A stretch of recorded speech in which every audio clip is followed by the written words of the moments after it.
it from here. Thank you. It's good to see you. Hey, great to see you again. And thank you, everybody, for joining us today.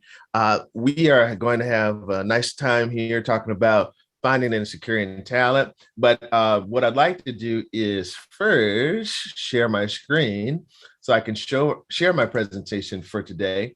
Hopefully, you were able to join us yesterday, and we talked about identifying staffing needs. So this is going to be the next session following up to what we shared yesterday. And I hope that you're able to get something from this as well. And definitely ask questions so that we can make sure we get you what you need. So with that, we're going to jump right into the presentation here. And here's what we're going to do today. Now that we talked about at least a couple of tips on how you can identify your staffing needs, we're going to now talk about two things today. We're going to talk about sourcing talent and finding talent, but we're going to do that a little bit later because there's some groundwork that you need to do, or I humbly suggest that you do before you start going out and trying to find folks. We're going to talk about the candidate's awareness journey first, and then we're going to get into the overall topic of employer branding. When you go out and try to secure talent and try to find folks, one of the things we don't want to do is just throw jobs out there and put postings out there without doing a little bit of work on what is our employer branding? What does that look like? And some of you may have done something with this. Some of you may not have done something with this, but I just want to make sure we talk about that a little bit and start from the employee or employee value proposition, and then talk about some branding things you could do. Then I want to share some little bit of information on the opportunity for talent, some things that I've done some study on and got some data for you to take a look at, just to show you where some opportunities may lie. We'll talk a little bit about job descriptions, not a lot, because this is about a half-hour presentation, and I could probably do a whole day on how to write job descriptions, but we just want to give you a few tips there.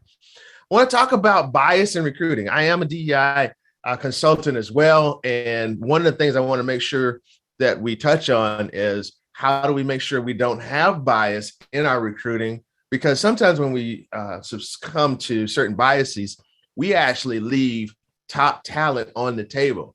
And we don't want to do that. We want to make sure that you're able to find the best talent regardless of their background. So we'll talk a little bit about that. Then I'll get into some straight ahead tips for sourcing talent or finding folks. And then before we ended it, I want to do a little shout out or a little bit of a plug for HBCUs based on a conversation I had yesterday in one of our breakout rooms. And then we'll end with key takeaways. So that is what we're going to do today. Let's get into it. Okay. All right.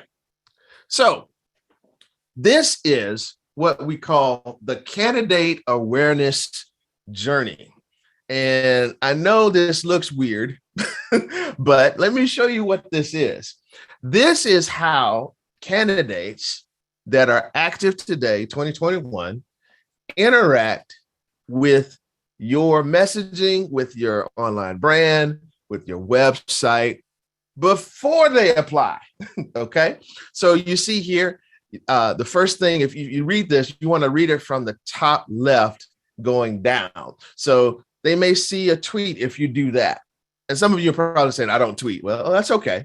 And then they say, well, the next thing they might do is read a blog. You say, well, I don't read, I don't blog, I don't write. Well, that's okay. But there's a point of me saying this the way I'm saying it too.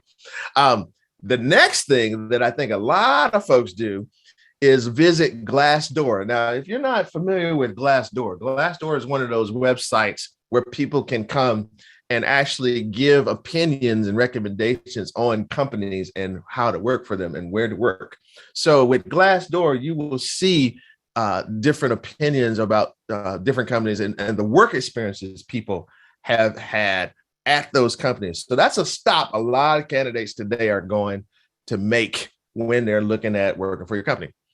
Some people say, okay, well, I'm not on Glassdoor. I think you might be. And one of the first assignments I want you to do when you leave this session is find out if you are on Glassdoor and what people are saying about working for your company. You want to be aware of that. The next thing, follow your company page on LinkedIn. If you don't have a company page on LinkedIn, you're missing out. You're missing out. Then what a candidate might do is read employee testimonials. They could be anywhere. They could be, in a newspaper, on news websites. They could be anywhere. So they're going to read what people are saying about working for your company.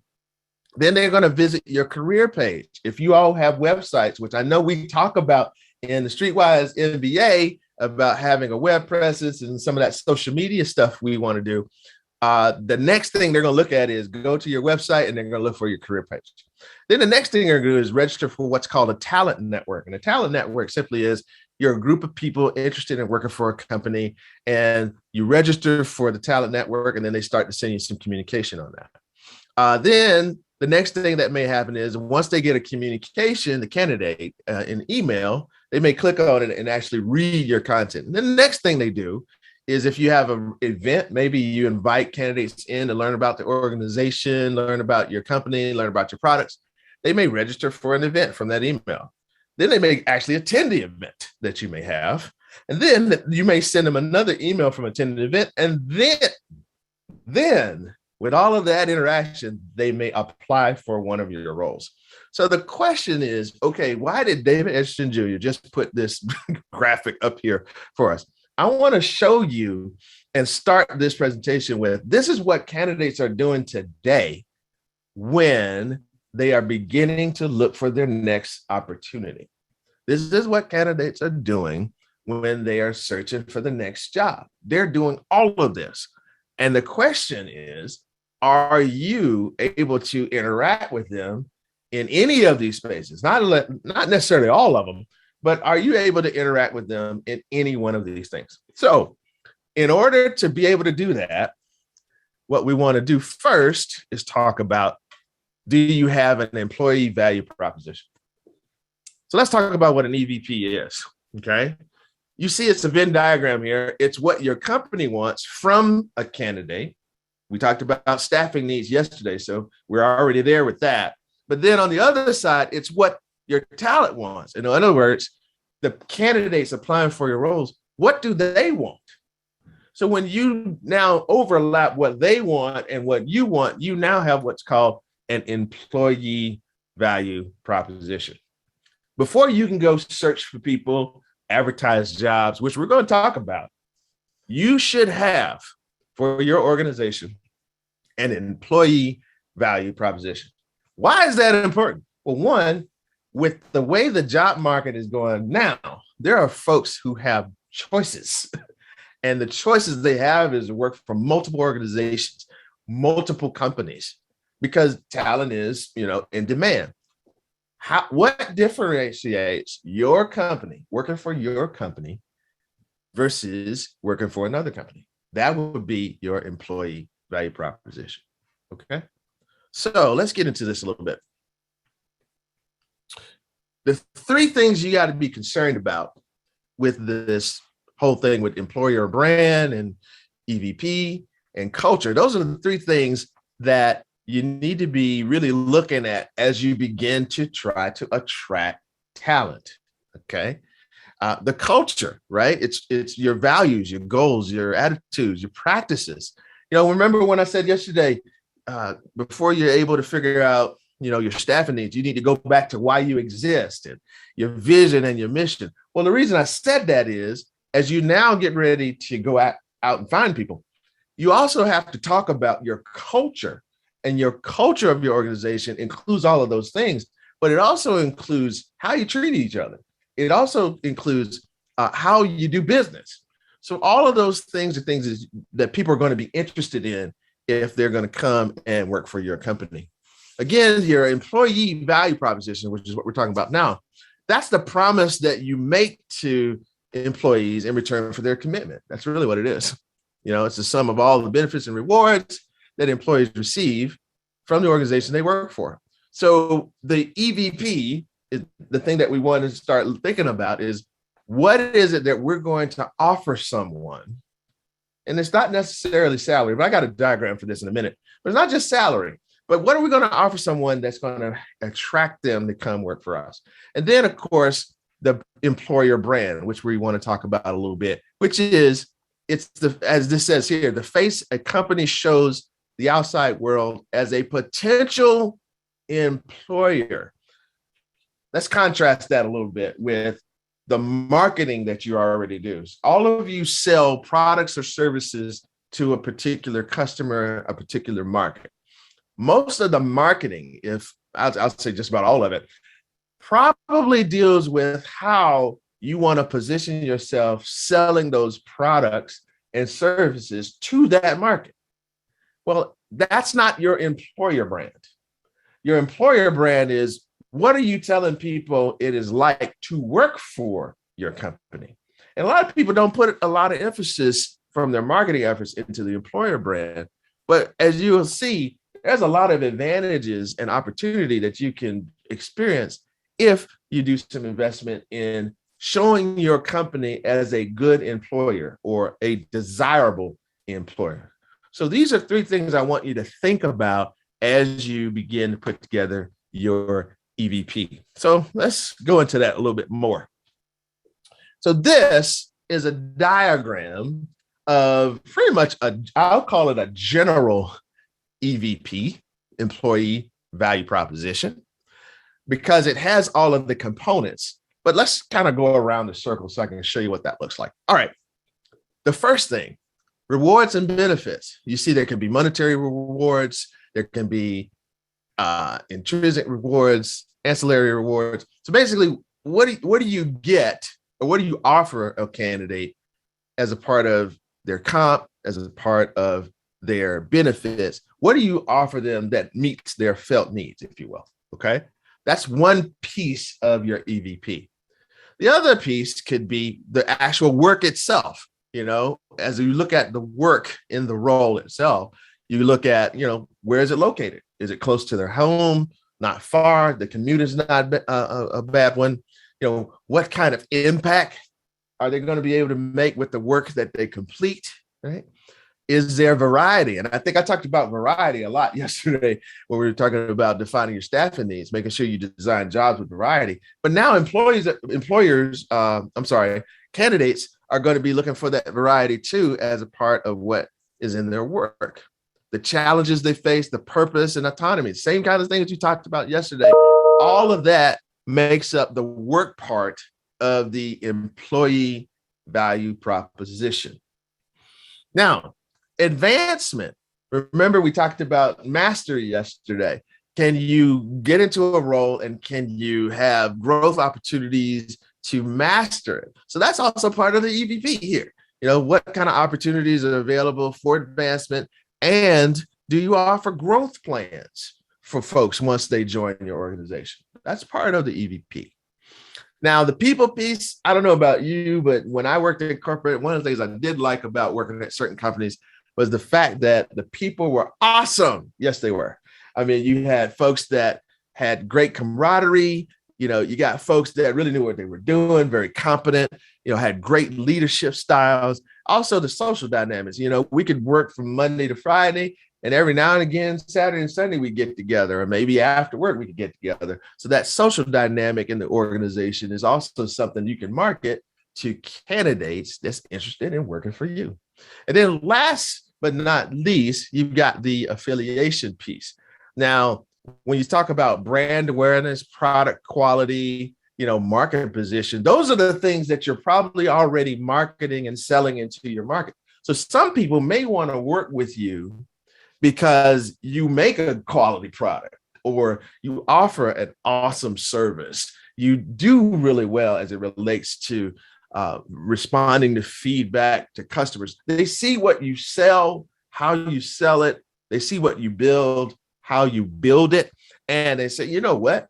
I want to be a part of that. Well, that's part of your EVP as well. So what I want you to get from this is not something really complicated. It's just something to say, you know what? Look at your organization and look at, when you're creating roles and getting ready to source roles, what do you offer people?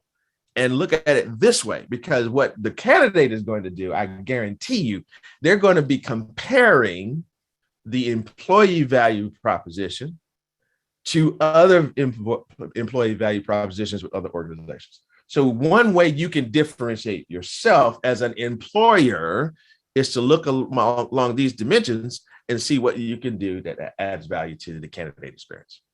Cool? All right.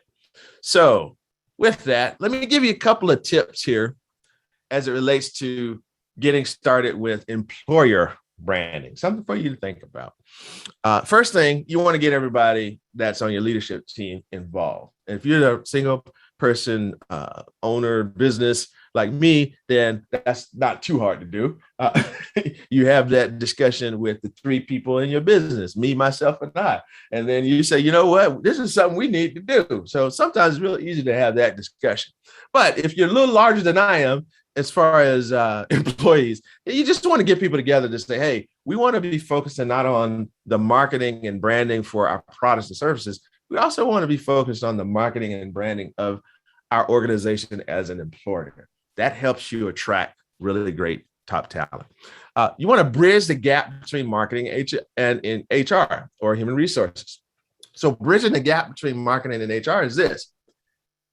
Human resources, as far as that function, has a lot of input into the employer brand.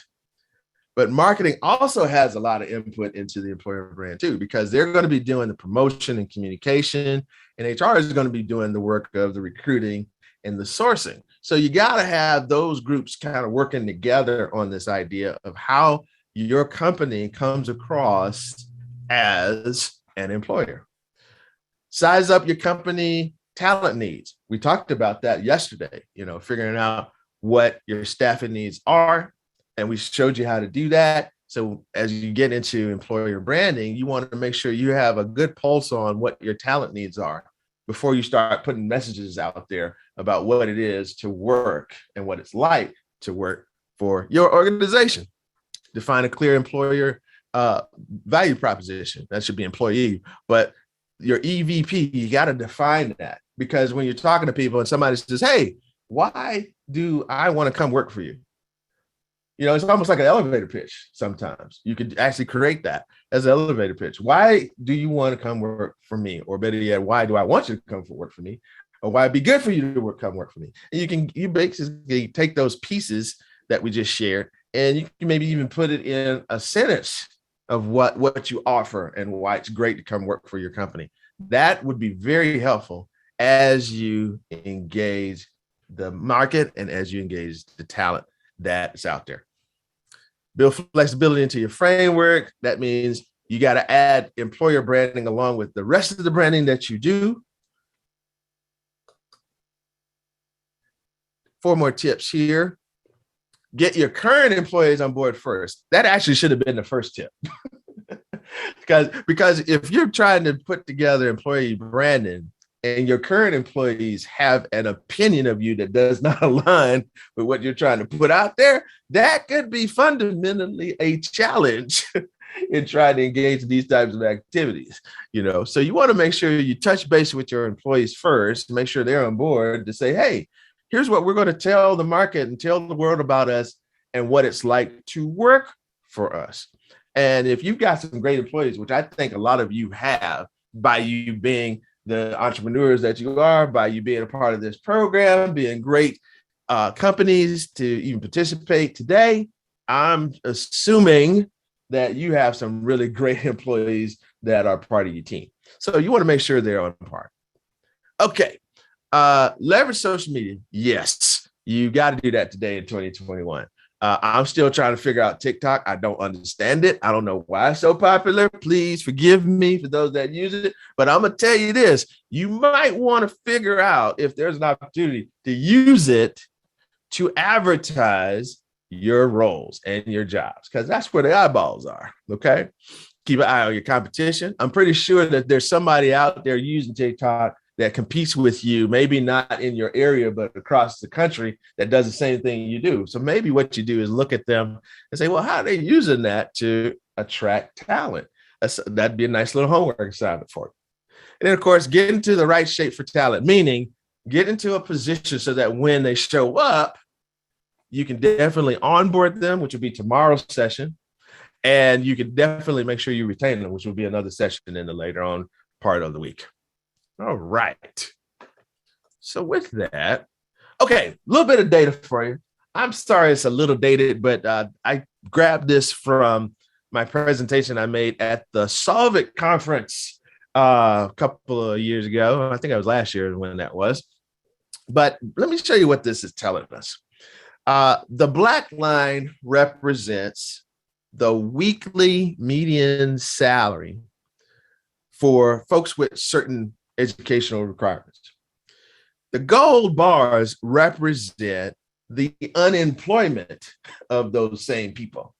So what you're starting to see here is as that line goes down, near the middle of this chart, you start to see in that sort of bachelor, associates, not same, some college, no degree space, you see where they actually cross. And here's what this is basically saying. This is saying, and I know this is 2017 data, and I wish I could update it for you, but based on what this chart is saying, some of the opportunities for available talent are right there in that bachelor's, associates, some college, no degree area, and even further with high school. And you may say, well, why do you use this chart in this presentation? Here's why. Well, just think about it. If the unemployment rate as you go down this list is higher, that means more people are available for jobs. But also look at what their median weekly earnings are at that particular level. So when you're thinking about hiring people and providing, decent wage jobs as you start to source for talent, it seems to be more affordable, if you will, that if you look at the associate's degree, in some colleges, if there are ways for you to design the job so people in that space can actually do the job, right? Not only will you be able to find some great people to do the job, but the supply for that is a little bit more than, let's say you need somebody with a master's degree. Well, first, they're going to be a little bit more expensive, and then the unemployment rate for them is lower. So there's not going to be that many more of them out there. So the idea here is to just show you as a thought, for you, that if your jobs can be closer to that bachelor's, associates, and some college area, there are a lot of folks out there with those types of credentials that could potentially be good employees for you. So that's all this is designed to share with you. Okay. Now, we talked about employer branding, employee value proposition. Doing that first. Here's why we talked about that. Now we're headed toward the sourcing piece. So the first thing I want to do is talk about job descriptions. So when you identify your staffing needs and you now do the job analysis and design that we talked about, now you want to go and start marketing the role. You've got your employee value proposition because you've done that work, and you've got a good employee brand that you're now starting to develop. So now you're actually now ready to go and find folks. But as you do that, one of the things you want to do is make sure that any kind of job description you put together, and I want to make this generic for all industries and all types of jobs. First thing you want to do is make sure that you do not have any kind of coded words in your job description. I use these Rockstar, Ninja, and Dominate because I spent, like I told you before, 20 something years in engineering and IT. And those areas are some of the non-diverse areas that we have as far as employment goes. And one of the reasons why is because certain languages or certain words are used to attract certain folks to come to those spaces. So when you're putting together your job description, make sure you don't have stuff like that in there. Rockstar, Ninja, Dominate. You don't necessarily need that. You just want to make sure that the words that you have in your description are inclusive. And I'm going to talk about that a lot as we go forward. But you want inclusive job descriptions, right? Limit your job requirements to must-haves, not want-to-haves, not preferred, must-haves, okay? Make sure that when you're designing your roles and writing job descriptions, that the things that they must be able to do are listed. But if there's some other things that you need them to do that are preferred, I would say leave that stuff alone. Have some room that you can be able to give them growth in the roles and go from there. Avoid using unnecessary corporate speak and jargon. Yes, please. We don't need in these job descriptions everybody to pull up Grammarly, which is a neat tool that does spell checks and thesauruses. we don't need them pulling up tools to try to translate your job description because it's got all this crazy stuff in it. Speak plainly and simply. If you need a person as a truck driver, for example, who has to have a CDL, okay, well, say that.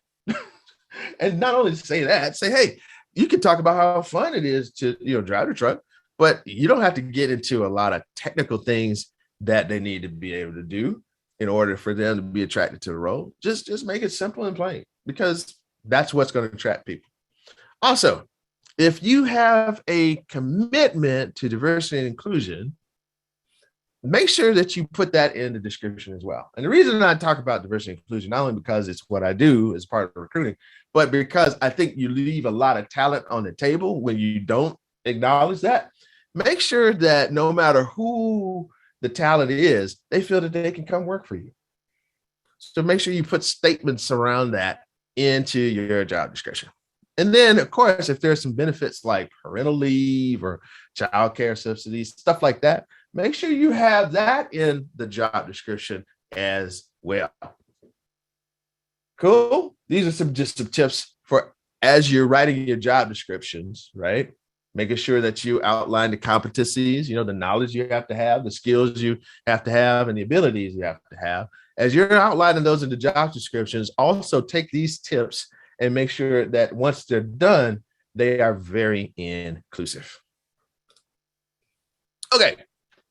So the next two slides, I'm going to talk about bias in recruiting for a second. I'm not going to talk too long about it, but just enough where we understand that when we begin to look for talent, we want to make sure that our biases don't play a big part in the decision making, because you may actually pass over good talent that could come in and do an awesome job for you because you have succumb to certain biases. But let's talk about bias for a second, just at a high level.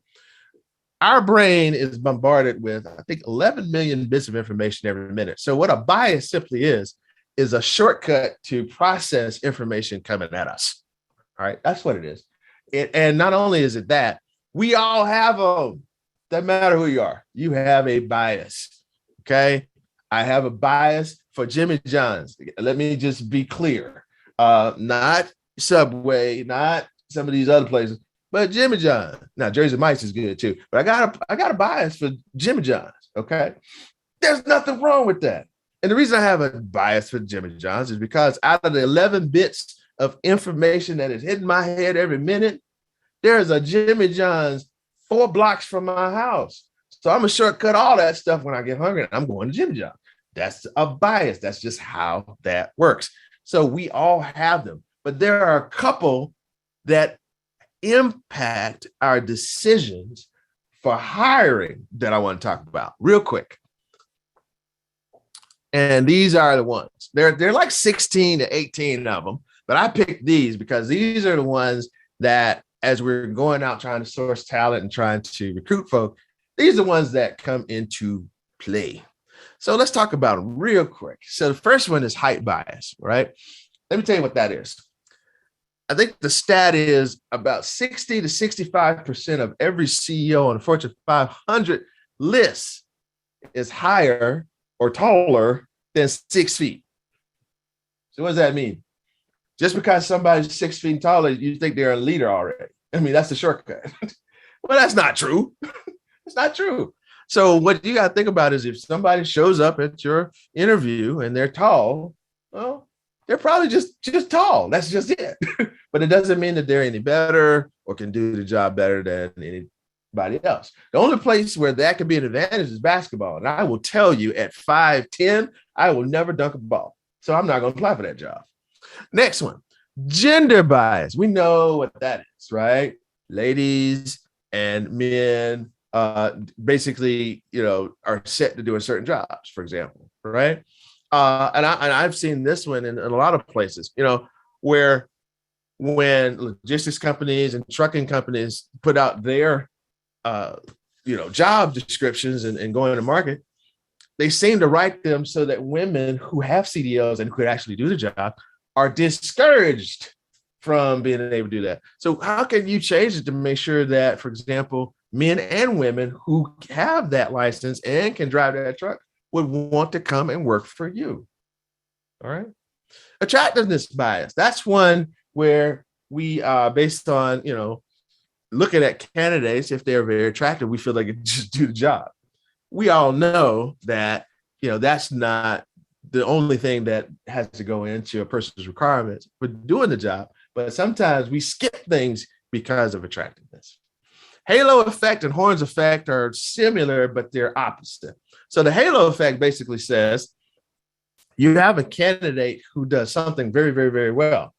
Maybe they demonstrated in the interview, maybe you see it as a part of their resume, do it really, really well. But because of that, you now think they can do everything well.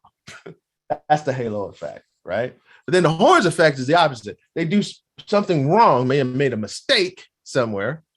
And because of that, you think they're not good enough. So you got to make sure you pay attention to those types of biases. Last two are really, really, really rampant when we start talking about recruiting. Ageism. They think once you get to a certain age, you can't do the job, which really baffles me because some folks that are more seasoned, I like to use that word, more seasoned, right? They have all the experience. And not only do they have all the experience, they can actually do well in training folk and helping others gain that experience. But, in this world today, after you get to a certain age, sometimes companies like to say, well, you might be a little overqualified for a role. Well, what they're really saying is we don't want to pay for that experience that you have.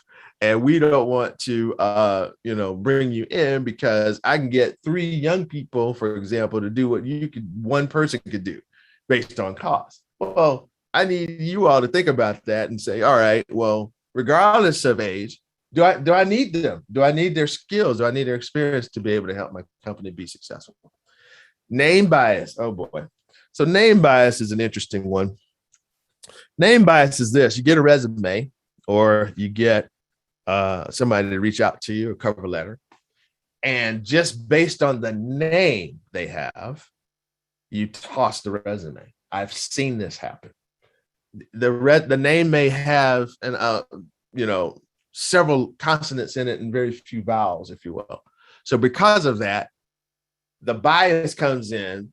Oh, they are from a certain part of the world, or they're from a certain geographic area, and I'm not necessarily thinking I want to engage with them. Well, realize that that is something that occurs, but also realize that you could be passing up some of the best talent when you're recruiting just because they have a name different than yours. So there you go. There's 7 of them there that I want you to think about as you begin to recruit. And there are also other biases, because I actually do an unconscious bias training. I talked about the other ones, but these are the ones that really speak to recruiting. Now let's talk about finding folks. Okay. So now that we've got an EVP, we've checked our biases at the door. We have, done our staffing needs and we understand what that looks like. And we've got inclusive job descriptions. Now it's time to go find people, right? So where do you find people? Well, here's a couple of places that we can start with. The first one, LinkedIn. I'm telling you, LinkedIn is the spot. Why? Because if you want a job of any kind, more than likely, you need to be on LinkedIn. You need to have a profile yourself individually, but your candidates are also going to have a profile. It is just a humongous contact book or phone book, if you will, LinkedIn is. And what people are doing is they're sharing all of their professional information. They're sharing their projects. They're sharing all the things they've done professionally so that you can look at them and look up their profiles and see exactly what they've done. Really good stuff. So you must learn, if you haven't, you must learn how to use LinkedIn, not only for yourself, but also how to find candidates. Another place you can look, Facebook. Now, not just Facebook as far as you and your own personal profile, but Facebook when it relates to groups.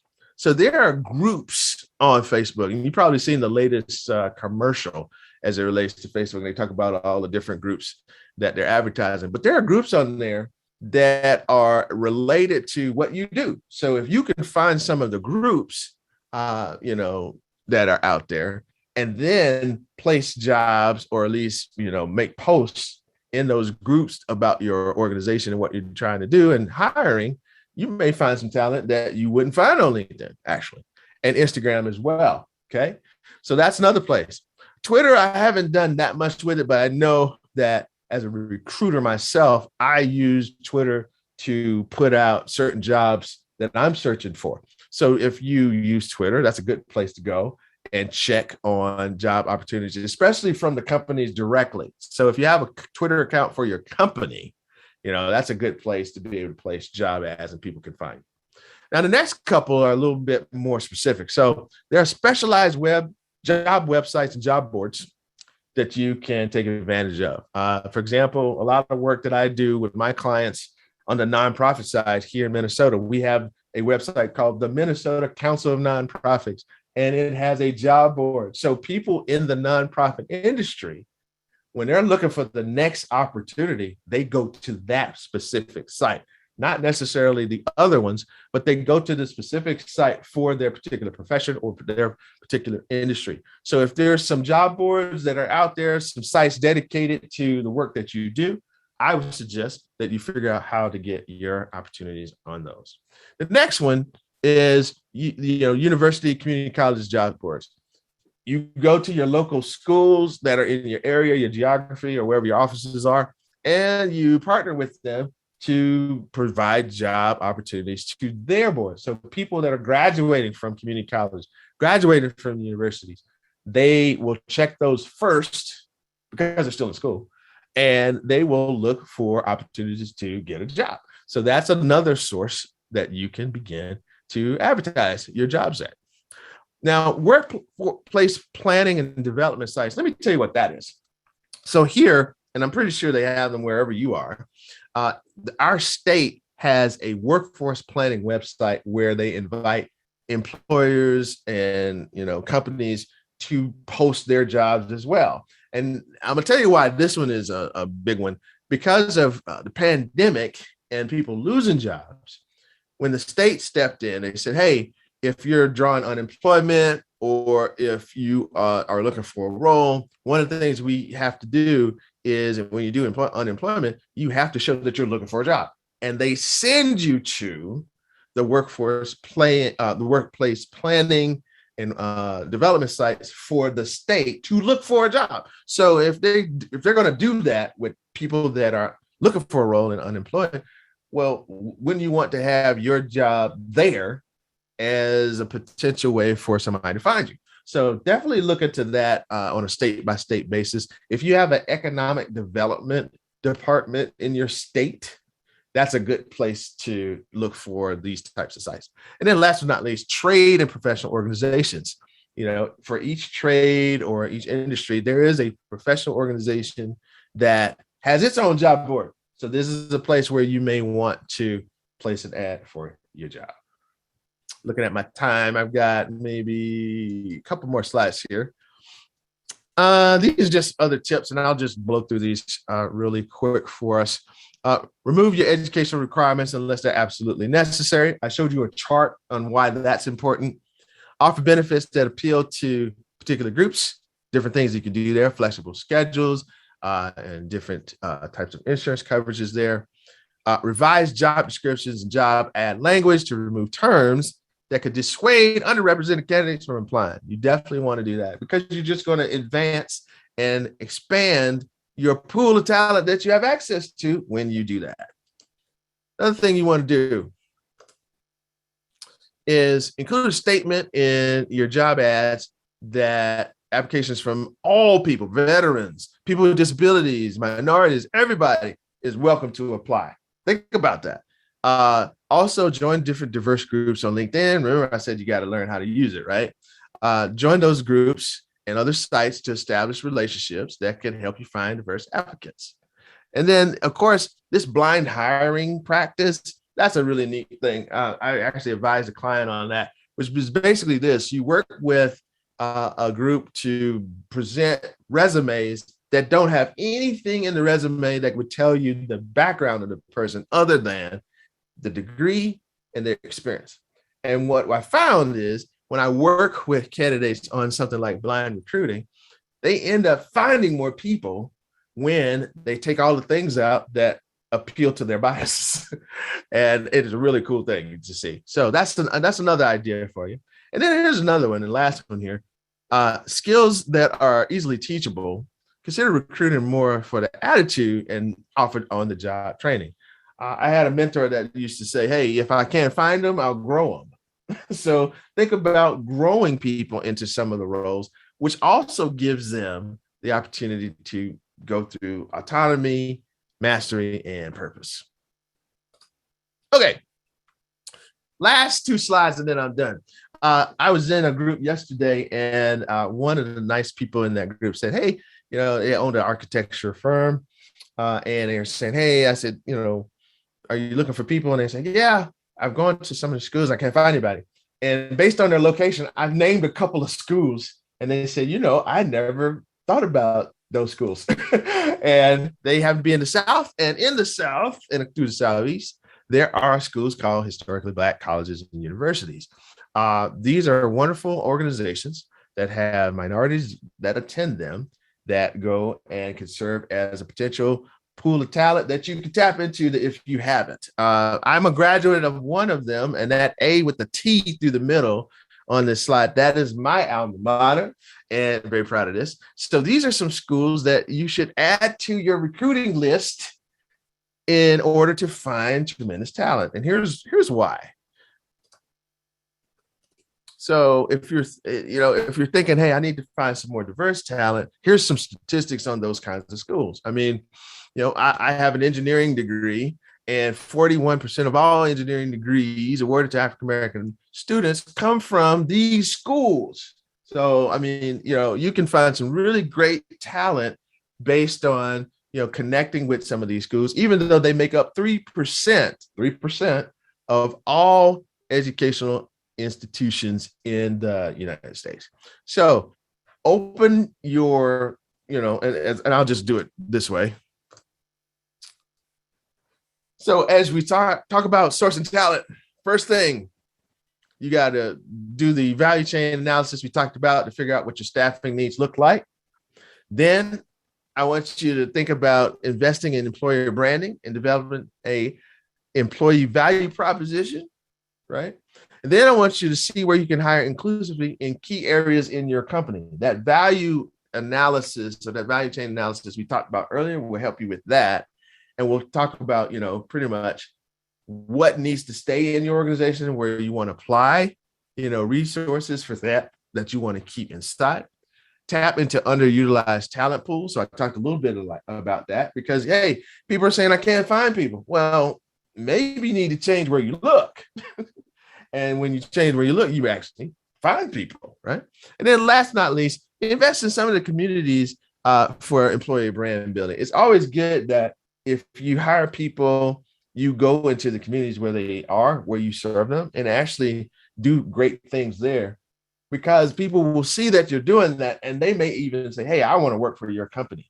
So that's a good way to begin to build out some good employer branding and help you find the talent that is going to take you to the next level.